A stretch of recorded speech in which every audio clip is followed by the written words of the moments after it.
ಎಲ್ರಿಗೂ ನಮಸ್ಕಾರ. ಇವತ್ತು ನೋಡುವಂಥದ್ದು ಫೈನಲ್ ಫಿಟ್ಟಿಂಗು. ಈ ಕೆಲಸ ಯಾರೋ ಮಾಡಿಬಿಟ್ಟು ಬಿಟ್ಬಿಟ್ಟು ಹೋಗಿರೋದು. ಕಸ್ಟಮರ್ ನಮ್ಮ ವಿಡಿಯೋ ನೋಡಿಬಿಟ್ಟು ಈ ಥರ ಫೈನಲ್ ಫಿಟ್ಟಿಂಗ್ ಮಾಡಬೇಕಾಗತ್ತೆ ಅಂದರು. ಕಸ್ಟಮರ್ ಎಲ್ಲ ಜಾಗ್ವಾರ್ ಫಿಟ್ಟಿಂಗ್ ತಂದಿದ್ರು. ನೋಡಿ, ಇದು ಜಾಗ್ವಾರ್ ಕಮೋಡು. ಈ ಟೈಪ್ ಬರುತ್ತೆ ಇದಕ್ಕೆ. ಇದನ್ನಲ್ಲಿ ಜಾಗ್ವಾರ್ ಕಮೋಡ್ನಲ್ಲಿ 4 ವೆರೈಟಿ ಟೈಪ್ ಬರುತ್ತೆ ಇದು ಫಿಟ್ ಮಾಡೋದ್ರಲ್ಲಿ. ಇದು ಬಂದ್ಬಿಟ್ಟು Allen key type. Allen key ಟೈಪ್ನಲ್ಲಿ 3 ಟೈಪ್ ಬರುತ್ತೆ. ಬೋಲ್ಟ್ ಟೈಪ್ನಲ್ಲಿ 2 ಟೈಪ್ ಏನೋ ಬರುತ್ತೆ ಮೋಸ್ಟ್ಲಿ. ಆಲ್ ಆ್ಯಂಡ್ ಕೀ ಟೈಪ್ನಲ್ಲಿ ಇದು ಸ್ವಲ್ಪ ಅಷ್ಟೊಂದು ಹೇಳ್ಕೊಳ್ಳೋ ಥರ ಇಲ್ಲ ಕ್ವಾಲಿಟಿ. ಯಾಕಂದರೆ ಟೈಟ್ ಮಾಡೋ ಇದನ್ನಲ್ಲಿ ಬಂದ್ಬಿಟ್ಟು ಪ್ಲಾಸ್ಟಿಕ್ ಒಂದು ಇದು ಕೊಡ್ತಾರೆ, ಬುಷ್ ಟೈಪು. ಕೆಲವೊಂದು ಟೈಮ್ ನೋಡಿದ್ರೆ ಅದು ಸಿಲ್ಪ್ ಆಗ್ತಾ ಇರುತ್ತೆ. ಅದು ನೋಡಿ ಕೇರ್ಫುಲ್ಲಾಗಿ ಫಿಟ್ ಮಾಡಬೇಕಾಗತ್ತೆ. ಇವತ್ತು ಬಂದ್ಬಿಟ್ಟು ಬಾತ್ರೂಮ್ ಫುಲ್ ಫೈನಲ್ ಫಿಟ್ಟಿಂಗ್ ಮಾಡುವಂಥದ್ದು ವೀಡಿಯೋನ ಫುಲ್ಲು. ಫಸ್ಟು ಕಮೋಡ್ ಫಿಟ್ ಮಾಡ್ಕೊಳ್ತಾ ಇದ್ದೀವಿ. ಮೇಲೆ ಬಂದ್ಬಿಟ್ಟು ಪ್ಲಸ್ದು ಕವರೆಲ್ಲ ಫಸ್ಟೇ ಫಿಟ್ ಮಾಡಿಬಿಟ್ಟಿದ್ದೀನಿ. ಅದು ವೀಡಿಯೋ ತೊಗೊಳಕ್ಕಾಗಲಿಲ್ಲ, ಮರ್ತೋದೆ.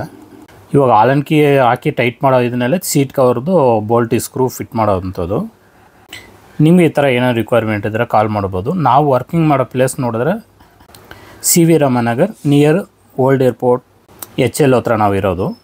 ಇಲ್ಲಿಂದ ಬಂದ್ಬಿಟ್ಟು ಒಂದು 10 to 15 ಕಿಲೋಮೀಟರ್ ಸರ್ವಿಸ್ ಕೊಡ್ತಾಯಿದ್ದೀವಿ. ನಾವು ಬಂದ್ಬಿಟ್ಟು ಫುಲ್ ಬಾತ್ರೂಮ್ ರಿನಿವೇಷನ್, ಕಿಚನ್ ರಿನಿವೇಷನು, ಇಂಡಿಯನಿಂದ ವೆಸ್ಟರ್ನ್ ಮಾಡಿಕೊಡೋದು, ವೆಸ್ಟರ್ನಿಂದ ಇಂಡಿಯನ್ ಮಾಡಿಕೊಡೋದು, ಇದೆಲ್ಲ ಮಾಡಿಕೊಡ್ತಾಯಿದ್ದೀವಿ.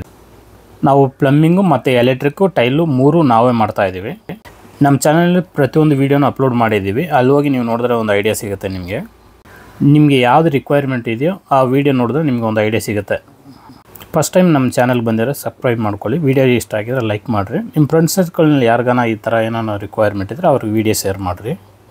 ನಮ್ಮ ಚಾನಲ್ನಲ್ಲಿ ನೋಡಿದ್ರೆ ತುಂಬ ಇಂಡಿಯನಿಂದ ವೆಸ್ಟರ್ನ್ ಚೇಂಜ್ ಮಾಡೋದು ತುಂಬ ಅಪ್ಲೋಡ್ ಮಾಡಿದ್ವಿ. ಯಾಕಂದರೆ ತುಂಬ ರಿಕ್ವೈರ್ಮೆಂಟ್ ಇದೆ. ಅದು ತುಂಬ ಮನೇಲಿ ಟಾಪ್ ಫ್ಲೋರ್ ಇರೋದು, ಇವ್ರಿಗೆಲ್ಲ ಪ್ರೆಷರ್ ತುಂಬ ಪ್ರಾಬ್ಲಮ್ ಇದೆ. ಆ ಥರ ಇರೋದು ಪ್ರೆಷರ್ ಪಂಪ್ ಬೇಕಾದ್ರೆ ನಾವು ಫಿಟ್ ಮಾಡಿ ಕೊಡ್ತಾಯಿದ್ವಿ. ನೋಡಿ, ಇದು ಸೀಟ್ ಕವರು ಈ ಟೈಪ್ ಬಂದಿದೆ. ಇದಕ್ಕೆ ಸಾಫ್ಟ್ ಕ್ಲೋಸು. ಸ್ವಲ್ಪ ಜಾಗ್ವಾರ್ದು ಬಂದ್ಬಿಟ್ಟು ವೆಯ್ಟು ತುಂಬ ಇರುತ್ತೆ, ಸ್ವಲ್ಪ ಸಾಲಿಡ್ ಆಗಿರುತ್ತೆ. ಅದು ಯಾವತ್ತೂ ಕಸ್ಟಮರು ನೀವು ಇದು ವಾಶ್ ಮಾಡುವಾಗ, ಡೀಪ್ ಕ್ಲೀನ್ ಮಾಡುವಾಗ ಅದು ಇಂಚಸ್ ಇರುತ್ತಲ್ಲ, ಸೀಟ್ ಕವರ್ ಕ್ಲಾಂಪ್ ಇರೋ ಜಾಗದಲ್ಲಿ ಆಸಿಡ್ ಹಾಕೋಕ್ಕೆ ಹೋಗಬೇಡಿ. ಯಾಕಂದರೆ ಅದು ಫುಲ್ ರಸ್ಟ್ ಆಗುತ್ತೆ. ನೀವು ಆಸಿಡ್ ಹಾಕಿಲ್ಲ ಅಂದರೆ ಅಷ್ಟು ಬೇಗ ನಿಮಗೆ ರಸ್ಟ್ ಆಗೋಲ್ಲ. ಅದು ಆಸಿಡ್ ಹಾಕಿದ್ರೆ ಇಮಿಡಿಯೇಟು ನಿಮಗೆ ಮಾರನೇ ದಿವಸನೇ ಫುಲ್ ರಸ್ಟ್ ಆಗೋದು ನೀವು ನೋಡ್ಬೋದು. ಇದೆಲ್ಲ ಸೀಟ್ ಕವರ್ ಹೋದರೆ ನಿಮಗೆ ಬೇರೆ ಸೀಟ್ ಕವರ್ ಮಾತ್ರ ನಿಮಗೆ 4000 ಆಲ್ಮೋಸ್ಟ್ ಬರುತ್ತೆ, 4-5,000.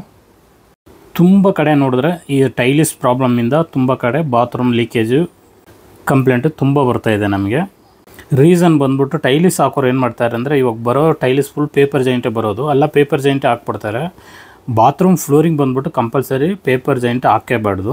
ಆ ಜೈಂಟ್ನ ವೈಟ್ ಸಿಮೆಂಟ್ ಆಗಲಿ, ಗ್ರೌಟಿಂಗ್ ಆಗಲಿ ಹಾಕಿದ್ರೆ ನಿಮಗೆ ಇಮಿಡಿಯೇಟ್ ವಾಶ್ ಮಾಡಿದ್ರೆ ಅದು ಬಂದ್ಬಿಡ್ತದೆ. ಅದು ಅದರಿಂದ ಪೇಸರ್ ಬಿಟ್ಟು ಹಾಕಿದ್ರೆ ಆ ಪೇಸರ್ನಲ್ಲಿ ನಾವು ಎಪಾಕ್ಸಿ ಫಿಲ್ ಮಾಡ್ಬೋದು, ಗ್ರೌಟಿಂಗ್ ಮಾಡ್ಬೋದು. ವೈಟ್ ಸಿಮೆಂಟ್ ಹಾಕಿದ್ರೂ ಅದು ಫಿಲ್ ಆಗುತ್ತೆ. ನೀವು ಆದಮೇಲೆ ಡೀಪ್ ಕ್ಲೀನಿಂಗ್ ಮಾಡಿದ್ರೂ ಅದು ಬರೋಲ್ಲ. ಅದು ಈ ಥರ ನೀವು ಮಾಡಿದ್ರೆ 99% ಲೀಕೇಜ್ ಅನ್ನೋದು ಪ್ರಾಬ್ಲಮ್ ಬರೋಲ್ಲ. ನೆಕ್ಸ್ಟ್ ಬಂದ್ಬಿಟ್ಟು ಇವಾಗ ಎಲ್ಲ ಬಾತ್ರೂಮಿಗೂ ವೆಟ್ರಿಫೈಡ್ ಆಗ್ತಾಯಿದ್ದಾರೆ. ಯಾಕಂದರೆ ಜೈಂಟ್ ಚಿಕ್ಕದು ಕಾಣಿಸ್ಬಾರ್ದು ಅಂದ್ಬಿಟ್ಟು ಇವಾಗ 2x4 ಬರುತ್ತೆ. ಆ ಸೈಜ್ನಲ್ಲಿ ತುಂಬ ಎಲ್ಲರೂ ಸೆಲೆಕ್ಟ್ ಮಾಡಿ ಹಾಕಿದ್ದಾರೆ. ಇಲ್ಲೂ ಅದೇ ಥರನ ಹಾಕಿದ್ದಾರೆ. ವೆಟ್ರಿಫೈಡು ಬಾತ್ರೂಮಲ್ಲಿ ಹಾಕಿದ್ರೆ ಏನು ಪ್ರಾಬ್ಲಮ್ ಅಂದರೆ, ಡ್ರಿಲ್ ಮಾಡಿದ್ರೆ ಸ್ವಲ್ಪ ಪ್ರಾಬ್ಲಮ್ ಆಗುತ್ತೆ. ಯಾಕಂದರೆ ವೆಟ್ರಿಫೈಡ್ ಇರೋದ್ರಿಂದ ಡ್ರಿಲ್ ಮಾಡಿದ್ರೆ ಕ್ರ್ಯಾಕ್ ಬರುತ್ತೆ. ಅದಕ್ಕೆ ಪೆಸಲ್ ಬಿಟ್ಟಿರುತ್ತೆ, ಅದರಿಂದ ಡ್ರಿಲ್ ಮಾಡಬೇಕಾಗುತ್ತೆ. ಈ ಥರ ವೆಟ್ರಿಫೈಡ್ ಬಾತ್ರೂಮ್ಗೆ ಹಾಕಿದ್ರೆ ಆದಷ್ಟು ಡ್ರಿಲ್ ಮಾಡೋದು ಅವಾಯ್ಡ್ ಮಾಡಬೇಕಾಗತ್ತೆ. ನಾವು ಒಂದು 3 ಕಡೆ ಡ್ರಿಲ್ ಮಾಡಿದ್ದೀವಿ. ಹೆಲ್ತ್ ಫಾಸೆಟ್ ಸ್ಟ್ಯಾಂಡ್ ಒಂದಕ್ಕೆ, ಮತ್ತು ಹ್ಯಾಂಡ್ ಶವರ್ ಒಂದು ಸ್ಟ್ಯಾಂಡಿಗೆ ಒಂದು, ಮತ್ತು ವಾಶ್ ಬೇಸಿನ್ ಇದು ಫಿಟ್ ಮಾಡೋದಕ್ಕೆ. ಇದನ್ನೆಲ್ಲ ತುಂಬ ಕೇರ್ಫುಲ್ಲಾಗಿ ಮಾಡಬೇಕಾಗತ್ತೆ. ಅಂದರೆ ಯಾಕಂದರೆ ಒಂದು ಟೈಲ್ಸ್ ಡ್ಯಾಮೇಜ್ ಆದರೆ ಅಷ್ಟು ಒಂದು 2x4 ಸೈಜಿಗೆ ತೆಗಿಬೇಕಾಗತ್ತೆ.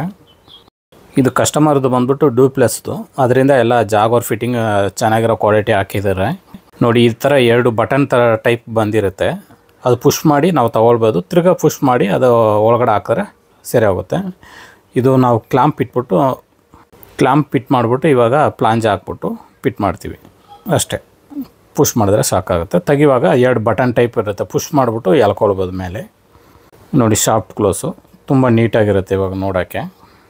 ಇದು ಕಮೋಡ್ ಬಂದ್ಬಿಟ್ಟು ಫ್ಲೋರಿಂಗಿಂದ ಮೇಲೆ ಕುತ್ಕೋಲ್ ಹೈಟ್ ಬಂದ್ಬಿಟ್ಟು 16 ಇಂಚ್ 17 ಇಂಚಸ್ ಬರುತ್ತೆ. ಕಸ್ಟಮರಿಗೆ ಸ್ವಲ್ಪ ಹೈಟು ಲೋ ಹೈಟು ಆ ಥರ ನೋಡಿ ಮಾಡ್ಕೊಳ್ಬೋದು.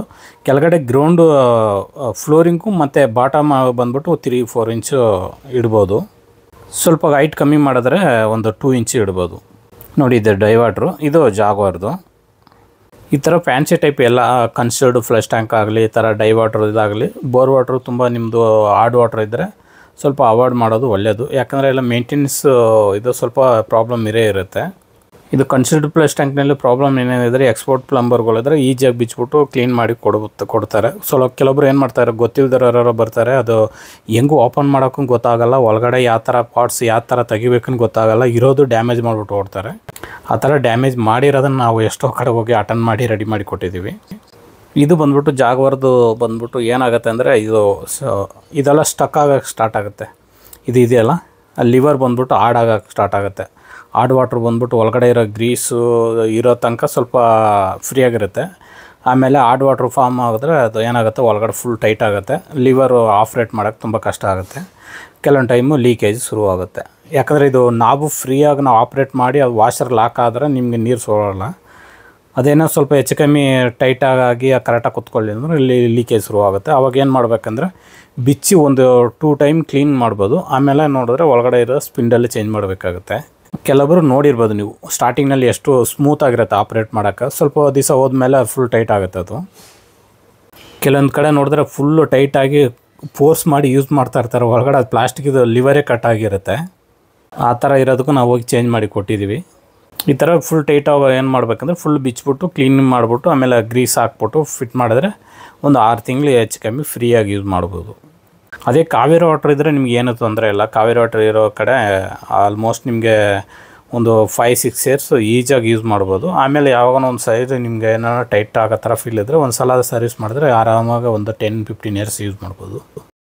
ನೋಡಿ ಇವು ಫಿಟ್ ಮಾಡಿದ್ದೀನಿ, ತುಂಬ ಸಾಫ್ಟಾಗಿ ಸ್ಮೂತಾಗಿದೆ ಇದು ಆಪ್ರೇಟ್ ಮಾಡೋಕ್ಕೆ. ಇದು ಜಾಗ್ವಾರ್ದು ಫ್ಲಶ್ ಟ್ಯಾಂಕ್ದು ಪುಷ್ ಬಟನ್ ಈ ಥರ ಇರುತ್ತೆ. ಇದರಲ್ಲಿ ತುಂಬ ಮಾಡಲ್ ಬರುತ್ತೆ. ನೋಡಿ ಇವಾಗ ಫಿಟ್ ಮಾಡಿರೋದು ಫ್ಲಶ್ ಮಾಡಿ ತೋರಿಸ್ತೀನಿ ನೋಡಿ ನಿಮಗೆ.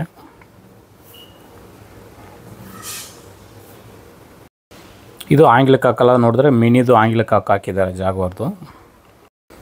ಇವಾಗ ಡೈ ವಾಟ್ರನ್ನೆಲ್ಲ ನಿಮ್ಗೆ ಆನ್ ಮಾಡಿ ತೋರಿಸ್ತೇನೆ. ಇದು 2 ಫ್ಲೋರ್ ಇರೋದು, ಪ್ರೆಷರ್ ಪಂಪ್ ಹಾಕಿಲ್ಲ, ನಾರ್ಮಲ್ ಪ್ರೆಷರ್ ಬರ್ತಾಯಿದೆ ನೋಡಿ, ಒಳ್ಳೆ ಪ್ರೆಷರಿಗೆ ಬರ್ತಾಯಿದೆ. ಮೇಲೆ ಬಂದ್ಬಿಟ್ಟು ಶವರ್ ಬಂದ್ಬಿಟ್ಟು ಮೀಡಿಯಮ್ ಸೈಜ್ ಹಾಕಿದ್ದಾರೆ, ಅದರಿಂದ ಒಳ್ಳೆ ಫೋರ್ಸ್ ಇರುತ್ತೆ. ಅದೇ ನಿಮಗೆ ತುಂಬ ದೊಡ್ಡ ಶವರ್ ಹಾಕಿದ್ರೆ ಕಂಪಲ್ಸರಿ ಪ್ರೆಷರ್ ಪಂಪ್ ಬೇಕಾಗುತ್ತೆ. ನೋಡಿ 6 ಇಂಚ್ ಇದು ಸೈಜ್ ಹಾಕ್ಕೊಂಡಿದ್ದಾರೆ, ಅದರಿಂದ ಪ್ರೆಷರ್ ಚೆನ್ನಾಗಿದೆ. ಇದು ಕಸ್ಟಮರ್ ಸೋಲಾರ್ ಹಾಕ್ಕೊಂಡಿದ್ದಾರೆ. ಅದೇ ಸದ್ಯಕ್ಕೆ ಇವಾಗ ಗೀಜರ್ ಬೇಡ, ನಾವು ಲೇಟಾಗಿ ಹಾಕ್ಕೊತೀನಿ ಅಂದರು, ಅದು ಡಮ್ಮಿ ಮಾಡಿ ಇಟ್ಟಿದ್ವಿ. ಏನಾದ್ರು ನಿಮಗೆ ಡೌಟ್ ಇದ್ದರೆ ಕಮೆಂಟ್ ಮಾಡಿರಿ. ಈ ವಿಡಿಯೋ ಇಷ್ಟ ಇದ್ದರೆ ಲೈಕ್ ಮಾಡಿ, ನಿಮ್ಮ ಫ್ರೆಂಡ್ಸ್ ಸರ್ಕಲ್ನ ಯಾರಿಗಾನ ಬೇಕಿದ್ರೆ ಶೇರ್ ಮಾಡಿರಿ. Thank you for